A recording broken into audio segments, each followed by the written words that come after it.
Student, this is Aishwarya Sharma. हम पढ़ रहे हैं क्लास 7th का विषय गणित। उसमें हमारा चैप्टर चल रहा था परिमाप और क्षेत्रफल। ठीक है, तो उसमें हमने अब क्षेत्रफल के बारे में देखा था कि क्षेत्रफल जो होता है, जैसे फोटो फ्रेम में हमें कोई फ़ोटो लगाना है तो उसके लिए हम क्या करते हैं, है ना, या कोई पार्क के बीचों बीच हमें क्या बनानी है, रोड बनानी है, उसके लिए हम क्या करते हैं, तो ये हमने देखा था। तो अब हम इससे जुड़े कुछ क्वेश्चन हम करेंगे अभ्यास 11.4 के ए पार्ट में। आइए चलते हैं।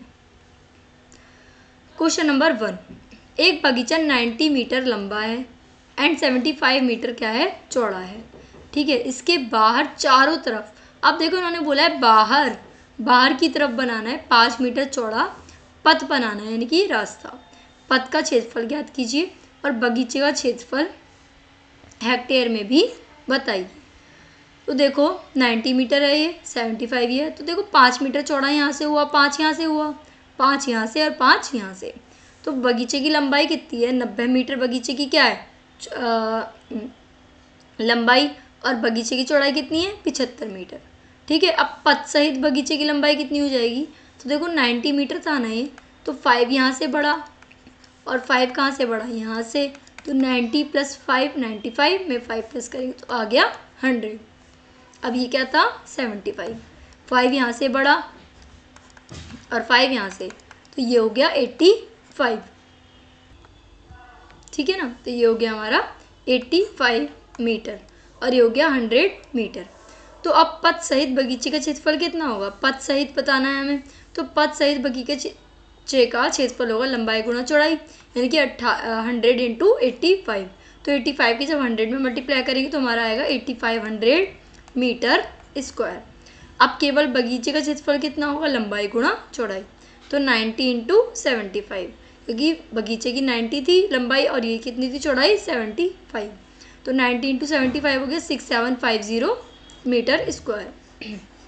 तो अब देखो, इसलिए पथ का क्षेत्रफल क्या होगा, पथ सहित बगीचे का क्षेत्रफल माइनस केवल बगीचे का क्षेत्रफल। तो पथ सहित बगीचे का क्षेत्रफल कितना है 8500 और बगीचे का क्षेत्रफल कितना है 6750। तो अब इसमें से इसे लेस करेंगे, 0 में से 0 गया 0, 10 में से 5 गया 5, 14 में से 7 गया 7 और 7 में से 6 गया 1, तो 1750 मीटर स्क्वायर।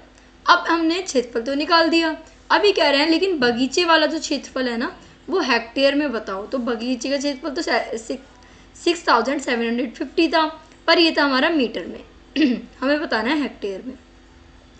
1 मीटर जो होता है वो 1/100 हेक्टेयर के बराबर होता है, पर मैंने आपसे क्या कहा था, पर यहाँ में ये तो मीटर स्क्वायर में है, तो ये जाएगा 1/100 × 1/100। ठीक है ना, तो ये हमारा हो जाएगा 1/10,000। कितना हो जाएगा 1/10,000 हेक्टेयर स्क्वायर। तो इसलिए 6750 को जब 10,000 से हम डिवाइड करेंगे तो 1 2 3 4 0 हैं, तो कम से कम 4 डिजिट पहले पॉइंट आएगा, तो 1 2 3 4, यानी कि 0.6750 हेक्टेयर, इसमें हमारा क्या आएगा पॉइंट आ जाएगा। अब हम देखते हैं अपना next question. Question number 2, 125 metre लंबाई और 65 मीटर चौड़ाई वाले एक आयताकार पार्क के चारों ओर बाहर एक 3 मीटर चौड़ा एक पथ बनाया गया है। 125 मीटर लंबाई है, ये 125 मीटर लंबाई और 65 मीटर क्या है इसकी चौड़ाई। अब इसके चारों ओर बाहर बनाया गया, ये ध्यान आपको रखना है, 3 मीटर चौड़ा एक पथ बनाया गया, तो पथ का क्षेत्रफल बताना है। तो आयताकार पार्क की लंबाई कितनी है 125 मीटर, आयताकार पार्क की चौड़ाई 65 मीटर, पथ की चौड़ाई 3 मीटर। तो फिर से मैं वही कहूँगी कि ये 65 था, तो 3 मीटर यहाँ से बढ़ा और 3 मीटर यहाँ से बढ़ा, 65 + 3 + 3 कितना हो गया 70। ऐसे ही 125 था, इसमें 3 मीटर तो यहाँ से बढ़ाया तो ये 3 आ गया, और 3 मीटर यहाँ से बढ़ाया तो ये 3 आ गया, तो ये हो गया हमारा 131। तो इसलिए पथ का क्षेत्रफल क्या होगा, पथ सहित वर्ग पार्क का क्षेत्रफल माइनस केवल पार्क का क्षेत्रफल। तो पथ सहित पार्क का क्षेत्रफल क्या है, पथ सहित पार्क का क्षेत्रफल कितना होगा, तो देखो वो होगा, ये तो ब्रेथ है AB और ये क्या है AD, तो AB × AD तो ये हो गया, और पार्क का क्षेत्रफल कितना है EF × EH, तो AB × AD - EF × EH, तो AB क्या है 131 और AD क्या है 71, तो 131 की 71 से मल्टीप्लाई करेंगे। और EF और EH क्या है, EF क्या है 125 और EH क्या है 65। तो बस इसकी इससे मल्टीप्लाई करेंगे तो 9301 आ गया ये। और ये क्या आया, ये आया 8125। तो देखो 9301 और ये क्या आया 8125। तो अब यहाँ क्या आएगा, 11 में से 5 गया तो कितने बचे 6, यहाँ क्या रह गया 9 रह गया। तो क्योंकि यहाँ से हमने एक कैरी ले लिया था तो यहाँ क्या आया 9 में से 2 गया 7 और यहाँ से भी एक कैरी लिया था तो 2 में से 1 गया 1, 9 में से 8 गया 1। तो 1176 मीटर स्क्वायर हमारा ये हो गया पथ का क्षेत्रफल। ठीक है, समझ आया आपको। अब देखिए थर्ड क्वेश्चन।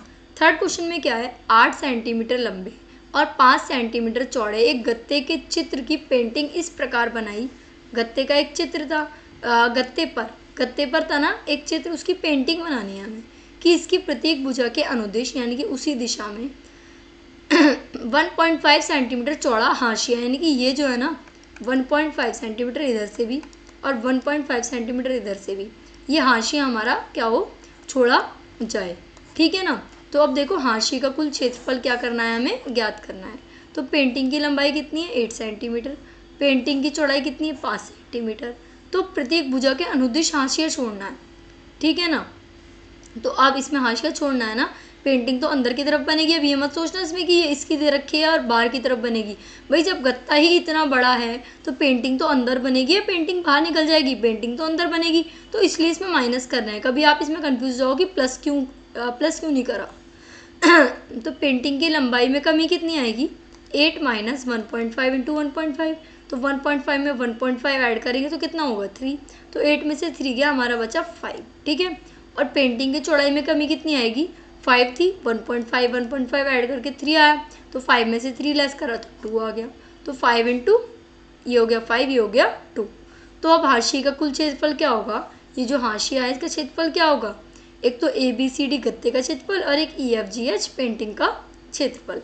तो ABCD का क्षेत्रफल क्या है AB इंटू AD और EFGH का क्षेत्रफल क्या है EF इंटू EH। तो AB क्या है हमारी 8 सेंटीमीटर, AD क्या है 5 सेंटीमीटर, ये आ गया। EF क्या है 5 सेंटीमीटर और EH क्या है हमारी 2 सेंटीमीटर। तो 8 में से 5 गया, कितने बचे 8 5 ज़ा 40 और 5 2 ज़ा 10। तो 40 में से 10 गया तो 30 सेंटीमीटर स्क्वायर। हाशिए का कुल क्षेत्रफल 30 सेंटीमीटर स्क्वायर है। हम देखते हैं अपना नेक्स्ट क्वेश्चन। तो नेक्स्ट क्वेश्चन में क्या है, 5.5 मीटर लंबे और 4 मीटर चौड़े कमरे के चारों ओर 2.25 मीटर चौड़ा एक बरामदा बनाया गया है। ज्ञात कीजिए बरामदे का क्षेत्रफल और 200 रुपये प्रति मीटर स्क्वायर की दर से बरामदे के फर्श पर सीमेंट कराने का क्षेत्रफल। तो देखो कमरे की लंबाई कितनी है हमारी, कमरे की लंबाई है 5.5, कितनी है 5.5। अब बरामदा तो इसकी बाहर ही बनाएंगे, कमरे के अंदर तो बनाएंगे नहीं क्योंकि कमरा कितना छोटा रह जाएगा फिर। तो अब देखो कमरे की चौड़ाई कितनी है 4। तो अब बरामदा कमरे के बाहर बनेगा ना, तो इसलिए 5.5 तो कमरे की लंबाई थी, उसमें हमने एक तरफ से ये ऐड करा 2.25 और एक तरफ हमने इधर से ऐड करा 2.25। तो 2.25 और 2.25 कितना हुआ 4.5। तो 5.5 में जब हम 4.5 ऐड करेंगे तो हमारा आंसर क्या आएगा 10। ऐसे ही बरामदे सहित कमरे की चौड़ाई, इसमें भी दोनों तरफ से ऐड हो जाएगा। 4 में 2.25 और 2.25, 2.25 कितना होता है 4.5। तो 4 में 4.5 ऐड करेंगे तो 8.5 हो जाएगा। तो बरामदे का क्षेत्रफल क्या है, बरामदे सहित कमरे का क्षेत्रफल क्या होगा, बरामदे का क्षेत्रफल होगा बरामदे सहित कमरे का क्षेत्रफल, उसमें से लेस कर देंगे कमरे का क्षेत्रफल। तो बरामदे सहित कमरे का क्षेत्रफल कितना है ABCD का क्षेत्रफल निकालना है और कमरे के क्षेत्रफल के लिए EFGH का क्षेत्रफल निकालना है। अब ABCD में क्या है, AB तो लेंथ है और AD क्या है ब्रेथ है, तो AB इंटू AD हो गया। और EFGH में EF लेंथ है और EH क्या है, EH हमारी ब्रेथ है, तो EF इंटू EH हो गया। ठीक है। तो AB क्या है हमारी, हमने निकाली थी 10 सेंटीमीटर और AD क्या है 8.5, तो 10 इंटू 8.5। और ऐसे ही EF क्या है 5.5 और EH क्या है 4। ठीक है ना। तो 10 इंटू 8.5 कितना हो गया, जब 10 की मल्टीप्लाई 8.5 में करेंगे तो मैंने आपको बताया था कि जब पॉइंट में होता है तो जितनी जीरो होती है उतनी डिजिट पॉइंट आगे चला जाता है मल्टीप्लायर में। तो एक जीरो तो एक डिजिट आगे जाएगा, तो ये हो जाएगा 85.0। तो इसका तो कोई लॉजिक ही नहीं है, तो खाली हम यहाँ लगाएंगे 85। 85 ही हो गया। अब 5.5 की 4 से मल्टीप्लाई करेंगे तो ये आएगा 22। तो 85 में से 22 लेस करेंगे तो क्या आया 63 मीटर स्क्वायर। तो अब एक क्वेश्चन का आंसर तो हमारा आ गया कि 63 मीटर स्क्वायर।